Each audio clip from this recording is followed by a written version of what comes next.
on this the other day. If you have 10,000 to 50,000 XRP, the different things that you should be thinking about and at which points.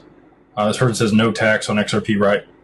All digital assets currently have capital gains tax associated with them. They are taxed as property or a capital asset here in the US. Other jurisdictions, depends on where you're at, don't have to deal with the tax implications. And some, Japan just moved digital assets from a financial asset to infrastructure, or maybe they moved them to financial assets, and now they have a 20% capital gains tax across the board there in Japan on digital assets, and that includes XRP. So, Japan just went from 55 to 20.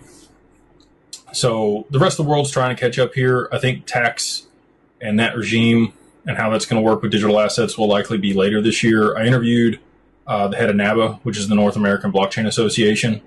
He was on the channel a little while back, and privately we talked about things that would come up after the Clarity Act, and both insurance and tax were kind of further out in 2026 here. If we don't get the Clarity Act passed early in 2026 or midpoint in 2026, those probably get pushed into early 27 when they're going to be finalizing those things around digital assets. And so, I don't know. I think in the short term here, you're probably still going to owe taxes on your digital assets. I'm hopeful, just like everybody else, that those go away, but you got to live in the paradigm that currently exists and the current, regulations around stuff. So structuring things the right way to be able to mitigate taxes would be ideal. When it comes to having 10,000 or less, I don't think you need to worry about it a whole lot, to be honest with you. Even if we went to, let's call it, XRP goes crazy and it goes straight to $1,000, you have $10 million with 10,000 XRP.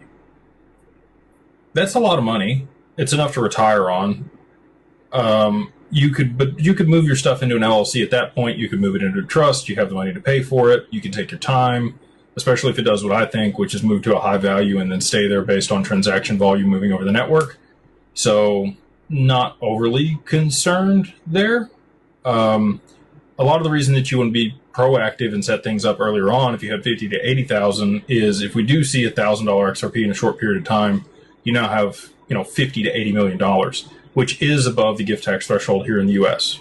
So with an LLC, you have some ways to be able to offset that or reduce that value to be able to move more of it out of your taxable estate. We've talked about this before, but you can, gift small portions of equity to other people that you care about.